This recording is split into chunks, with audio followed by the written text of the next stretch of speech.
नमस्कार प्यारे प्रदेशवासियों, हिमाचल प्रदेश के 55वें पूर्ण राज्यत्व दिवस की पूर्व संध्या पर मैं सभी प्रदेशवासियों को हार्दिक शुभकामनाएं और बधाई देता हूं। इस शुभ अवसर पर मैं आप सभी को नव वर्ष की भी हार्दिक बधाई देता हूं। मैं कामना करता हूं कि यह साल सभी के जीवन में सुख और खुशहाली लेकर आए तथा हिमाचल प्रदेश आत्मनिर्भर राज्य बनने की राह पर तेजी से आगे बढ़े।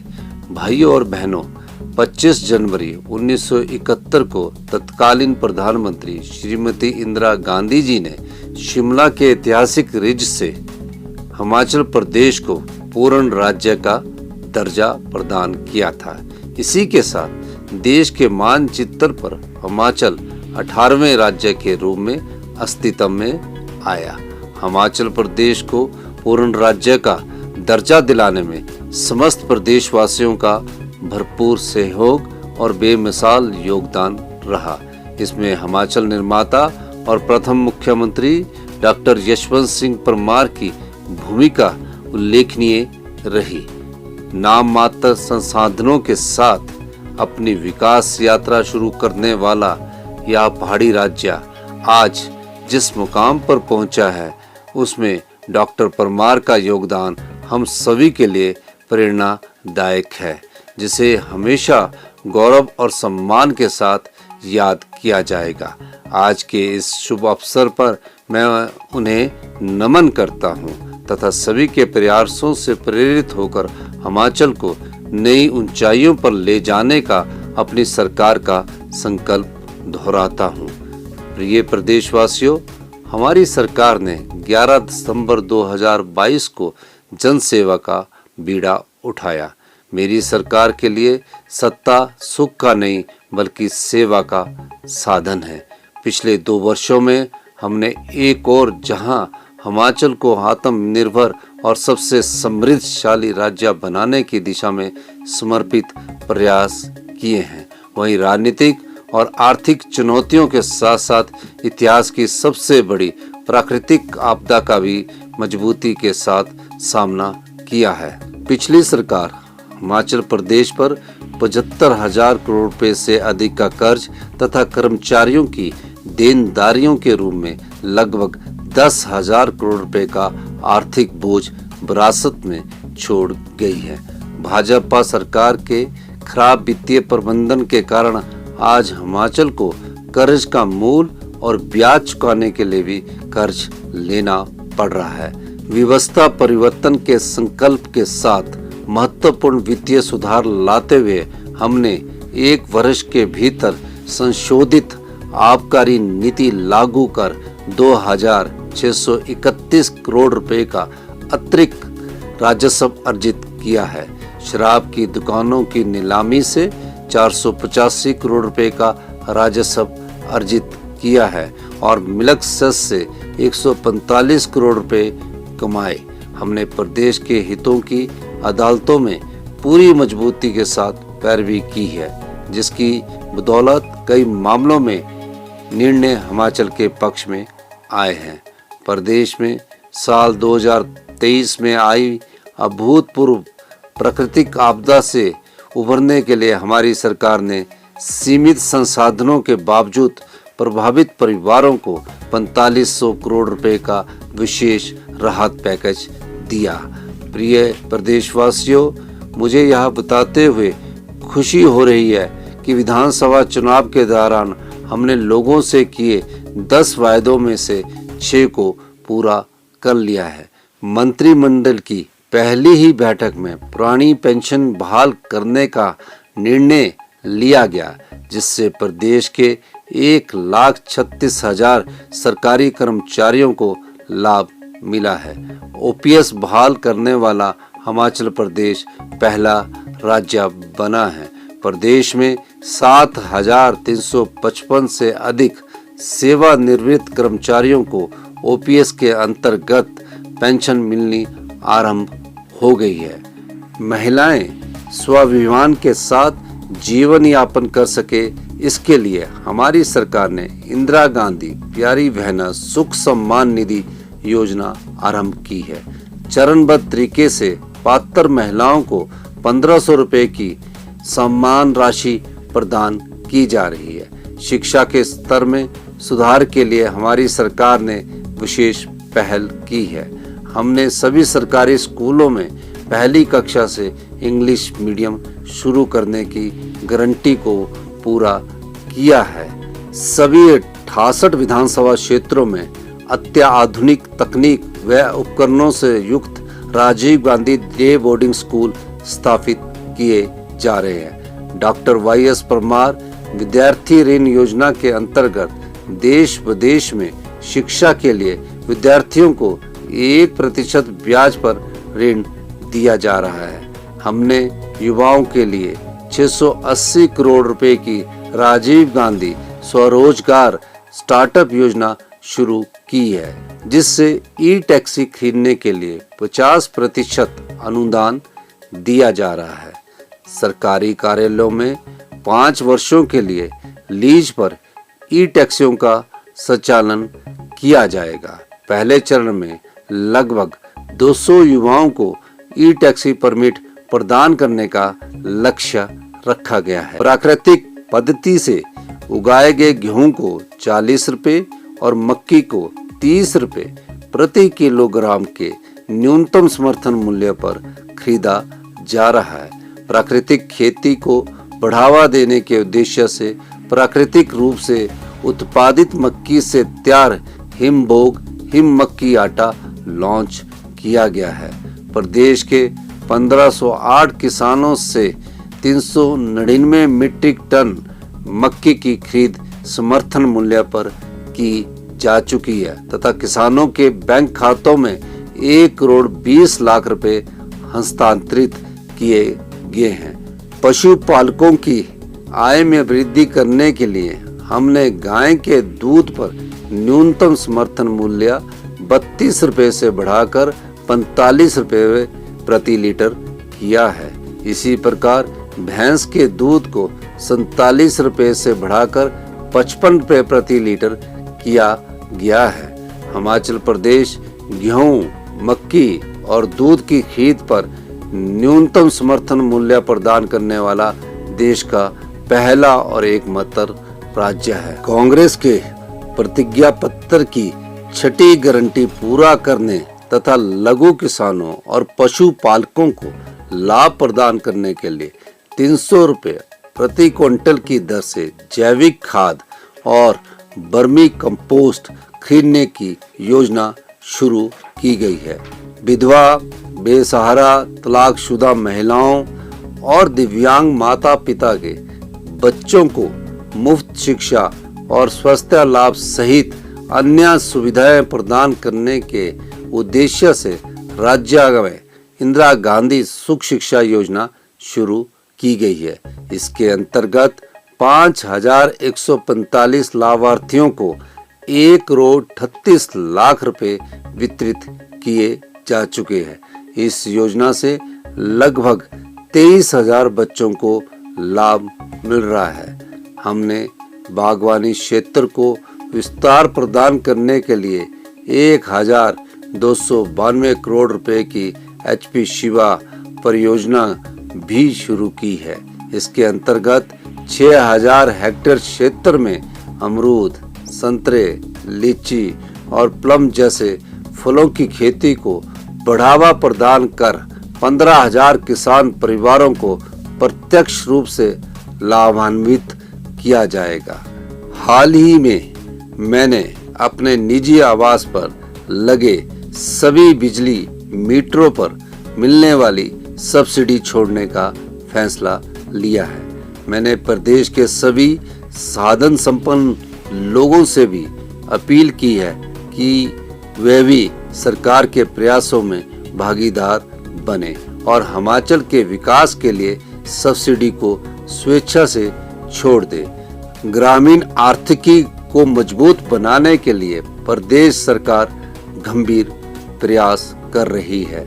शिमला जिले के दत्तनगर में 50,000 लीटर प्रतिदिन क्षमता का मिल्क प्रोसेसिंग प्लांट आरंभ किया गया है। कांगड़ा जिला के ढगवार में 1.5 लाख से 3 लाख लीटर प्रतिदिन क्षमता का ऑटोमेटेड मिल्क प्रोसेसिंग प्लांट और मिल्क प्रोडक्ट प्रोसेसिंग प्लांट स्थापित किया जा रहा है। इसी प्रकार कुल्लू, नाहन, उन्ना और हमीरपुर में भी आधुनिक तकनीक से लैस 50-50 हजार लीटर प्रतिदिन क्षमता के ऑटोमेटेड मिल्क प्रोसेसिंग प्लांट स्थापित किए जाएंगे। प्रिय प्रदेशवासियों, बागवानों की आय में वृद्धि के लिए उनकी मांग पर बागवानी उत्पादों की पैकिंग के लिए यूनिवर्सल कार्टन की सुविधा प्रदान की गई है। मंडी मध्यस्थता योजना के अंतर्गत सेब, आम, किन्नू, माल्टा, संतरा, गलगल और नींबू के समर्थन मूल्य में ऐतिहासिक वृद्धि की गई है। पिछली सरकार के लंबित 90 करोड़ सहित सेब उत्पादकों की सभी देनदारियों का भुगतान करने के लिए 153 करोड़ रुपए जारी किए गए हैं। हमारी सरकार ने मनरेगा दिहाड़ी में 60 रुपए की वृद्धि कर इसे 240 से बढ़ाकर 300 रुपए किया है।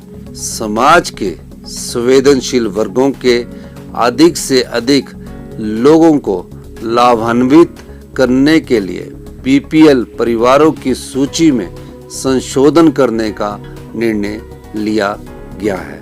भाइयों और बहनों, प्रदेश के बहुमूल्य पर्यावरण के संरक्षण के लिए क्रांतिकारी कदम उठाते हुए हमने 31 मार्च 2026 तक हिमाचल को हरित राज्य बनाने का लक्ष्य रखा है। प्रदेश में 6 ग्रीन कॉरिडोर स्थापित किए जा चुके हैं। जिला चंबा में प्रदेश के पहले ग्रीन हाइड्रोजन मोबिलिटी स्टेशन का निर्माण कार्य जारी है। सोलन जिले के नालागढ़ में 1 मेगावाट की ग्रीन हाइड्रोजन परियोजना स्थापित की जा रही है। दिसंबर 2028 तक प्रदेश में 500 मेगावाट सौर ऊर्जा धोन का लक्ष्य रखा गया है। ऊना जिला के पेखूवाला में 32 मेगावाट सौर ऊर्जा परियोजना रिकॉर्ड समय में तैयार कर जनता को समर्पित की गई है। इलेक्ट्रिकल बसों की खरीद के लिए 327 करोड़ रुपए जारी किए गए हैं। मुख्यमंत्री वन विस्तार योजना के अंतर्गत लगभग 600 हेक्टेयर बंजर पहाड़ियों पर पौधारोपण किया जा चुका है। प्रदेश के सरकारी स्कूलों में शिक्षण कार्यों में गुणवत्ता लाने और विद्यार्थियों को बेहतर सुविधा प्रदान करने के उद्देश्य से हमारी सरकार ने स्कूलों के क्लस्टर बनाए हैं। इस पहल से छात्रों और अध्यापकों के अनुपात में भी सुधार हुआ है।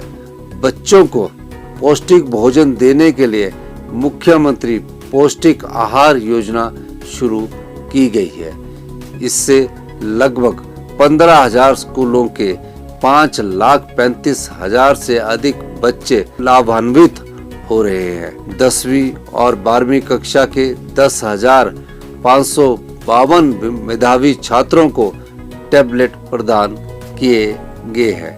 राज्य में 850 शिक्षा संस्थानों को उत्कृष्ट संस्थान का दर्जा दिया गया है। प्रदेश के 6,297 प्राइमरी स्कूलों में प्री प्राइमरी कक्षाएं आरंभ की गई है।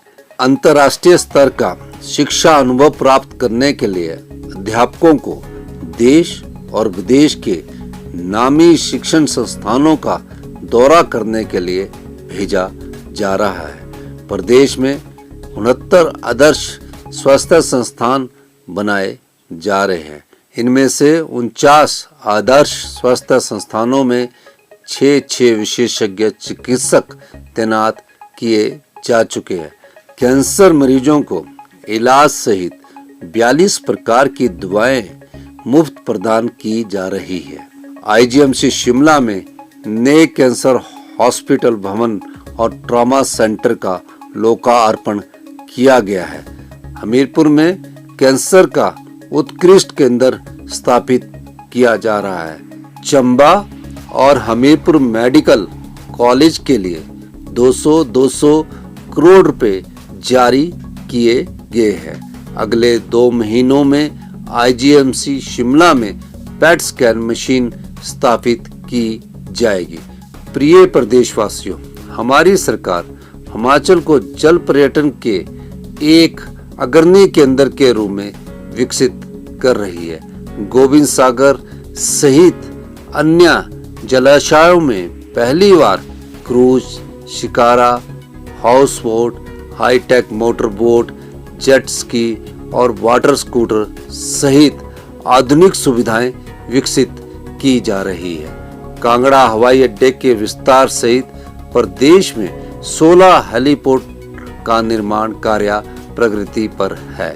हम प्रदेश में रोपवे निर्माण से पर्यटन उद्योग को बढ़ावा दे रहे हैं। जिला शिमला में 1734 करोड़ 40 लाख रुपए की लागत से दुनिया का दूसरा तथा भारत व एशिया का पहला 15 स्टेशनों को जोड़ने वाला 13.79 किलोमीटर लंबा रज्जू मार्ग बनाया जा रहा है। भाइयों और बहनों, इस पहाड़ी राज्य के विकास में सड़कों के महत्व को ध्यान में रखते हुए हमने सड़कों और पुलों के निर्माण में तेजी लाई है। पिछले 2 सालों में 1377 किलोमीटर लंबी सड़कों और 116 पुलों का निर्माण किया गया है। देश की आज़ादी के बाद पहली बार बड़ा भंगाल जैसे अति दुर्गम क्षेत्र को सड़क सुविधा से जोड़ने और शिमला जिला के डोडरा क्वार तक पक्की सड़क पहुंचाने की पहल की है, जिससे ये क्षेत्र भी विकास की मुख्य धारा से जुड़ जाएंगे। अनाथ बच्चों, बेसहारा महिलाओं और वृद्धजनों को सहारा देने के लिए मुख्यमंत्री सुख आश्रय योजना शुरू की गई है तथा 6000 बच्चों को चिल्ड्रन ऑफ द स्टेट के रूप में अपनाया गया है। हिमाचल प्रदेश अनाथ बच्चों और बेसहारा वर्गों को सहारा देने के लिए कानून बनाने वाला देश का पहला राज्य बना है। हाल ही में 22 चिल्ड्रन ऑफ द स्टेट को चंडीगढ़, दिल्ली व गोवा के लिए 13 दिनों के भ्रमण पर भेजा गया है। रात्रि ठहराव के दौरान इन्हें दिल्ली और चंडीगढ़ में हिमाचल भवन के उन कमरों में ठहराया गया है जिसमें मंत्री, विधायक और वरिष्ठ अधिकारी ठहरते हैं। गोवा में उनके लिए 3 स्टार होटल की व्यवस्था की गई। भाइयों और बहनों, वर्तमान में 8,18,000 लोगों को सामाजिक सुरक्षा पेंशन दी जा रही है। हमने पिछले 2 वर्षों में पेंशन के 76,000 से अधिक मामले स्वीकृत किए हैं। भवन एवं अन्य सन्निर्माण कामगार कल्याण बोर्ड से पंजीकृत पात्र विधवाओं, एकल, निराश्रित एवं दिव्यांग महिला श्रमिकों को गृह निर्माण के लिए 3 लाख रुपए की वित्तीय सहायता का प्रावधान किया गया है। मुख्यमंत्री कन्यादान योजना के अंतर्गत 4800 बेटियों को 24 करोड़ 20 लाख रुपए की वित्तीय सहायता और मुख्यमंत्री शगुन योजना के अंतर्गत 13,799 बेटियों को 42 करोड़ 78 लाख रुपए की आर्थिक मदद दी गई है। हमारी सरकार ने कर्मचारियों और पेंशनरों को महंगाई भत्ते की 3 किश्तों में 11% डीए का भुगतान किया है। प्रदेश में पुलिस कर्मचारियों की डाइट मनी को भी 210 रुपए से बढ़ाकर 1,000 रुपया किया गया है। प्रदेश में पहली बार तहसील और उप तहसील स्तर पर विशेष राजस्व अदालतों का आयोजन किया गया। वर्षों से लंबित पड़े राजस्व मामलों का समाधान होने से उन सभी लोगों को बड़ी राहत मिली है, जिन्हें वर्षों तक भूमि से जुड़े मामलों की सुनवाई के लिए सरकारी कार्यालयों के चक्कर काटने पड़ते थे। युवाओं को नशावृत्ति के चुंगल से बचाने के लिए राज्य सरकार कड़े कदम उठा रही है। युवाओं के नशा मुक्ति एवं पुनर्वास के लिए राज्य स्तरीय सलाहकार बोर्ड गठित करने का निर्णय लिया गया है। भाइयों और बहनों, हमारी सरकार ने युवा खेल प्रतिभाओं को प्रोत्साहित करने के लिए राष्ट्रीय और अंतर्राष्ट्रीय खेल प्रतियोगिताओं के विजेता खिलाड़ियों को पुरस्कार राशि में उल्लेखनीय वृद्धि की है। हाल ही में प्रदेश के 21 अंतर्राष्ट्रीय पदक विजेताओं को 14 करोड़ 77 लाख रुपए की इनाम राशि प्रदान की गई है। खिलाड़ियों की डाइट मनी व यात्रा सुविधा में भी वृद्धि की गई है। प्रदेश के दूर दराज इलाकों में रहने वाले लोगों को अपने छोटे छोटे काम करवाने के लिए जिला मुख्यालय या राज्य सचिवालय आने की जरूरत न पड़े और उनके धन व समय की बचत हो। इस सोच के साथ हमने सरकार गांव के द्वार कार्यक्रम की शुरुआत की है। मैं खुद दुर्गम क्षेत्र डोडराक्वार और कुपवी के गांव में गया और लोगों की समस्याओं का समाधान करने के लिए वहां रात्रि ठहराव किया। मेरे मंत्रिमंडल के सहयोगी भी इस कार्यक्रम का हिस्सा बन रहे हैं ताकि अधिकारियों की मौजूदगी में लोगों की समस्याओं का तेजी से समाधान हो और दुर्गम क्षेत्रों में विकास को नया आयाम दिया जा सके।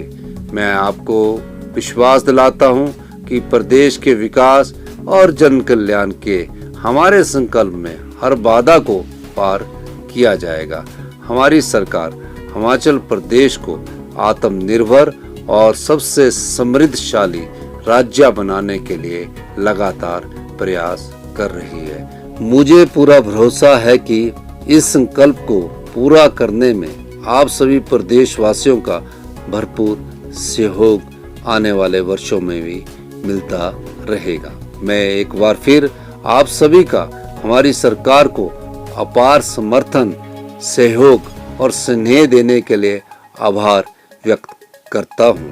मैं आप सभी को विश्वास दिलाता हूं कि हिमाचल प्रदेश तथा प्रत्येक हिमाचल के नागरिक की उन्नति, विकास और कल्याण के लिए हम पूर्ण समर्पण और निष्ठा से काम करते रहेंगे। एक बार पुनः आप सभी को पूर्ण राज्योत्सव दिवस की हार्दिक बधाई।